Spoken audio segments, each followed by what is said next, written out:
زبان سے معاف کرنے میں وقت نہیں لگتا، لیکن دل سے معاف کرنے میں عمریں بیت جاتی ہیں۔ سمندر بہت بڑا ہے، لیکن ہم اتنا ہی پانی لے سکتے ہیں جتنا ہمارے ہاتھ میں آتا ہے۔ اسی طرح اللہ کی رحمتیں لامحدود ہیں، لیکن ہم اتنا ہی پاتے ہیں جتنا ہمارا ایمان اور یقین ہوتا ہے۔ ترک کہاوت ہے کہ اتنا کہہ دینا کافی نہیں ہوتا کہ میں تمہارا بھائی ہوں، یہ بھی بتایا کریں کہ حابیل ہیں کہ قابیل۔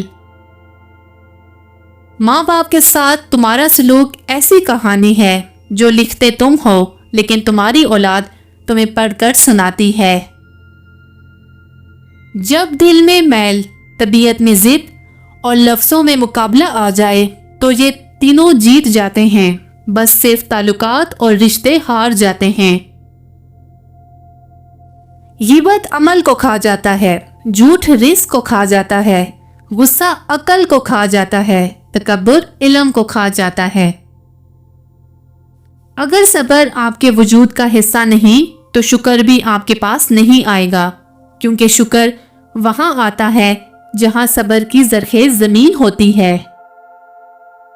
جب پردے کا حکم ہوا تو دنیا کی بہترین عورتوں نے دنیا کے بہترین مردوں سے بھی پردہ کیا تھا۔ درختوں سے جڑتے پتے ہیں، یہ پیغام دیتے ہیں کہ ہر عروج کو زوال ہے اور زندگی کے بعد موت ہے۔ جب تک ہم دوسروں کی خوشیاں اور اپنے غم گنتے رہیں گے، ہم یوں ہی بے سکونی اور مروت کی آگ میں جلتے رہیں گے۔ دنیا ایک دریا ہے جس کے مسافر لوگ ہیں، جس کا کنارہ آخرت اور جس کی کشتی تقویٰ ہے۔ اپنی روح کو اللہ کا ذکر سنایا کرو، تمہارا وجود دن بدن نکھرتا جائے گا۔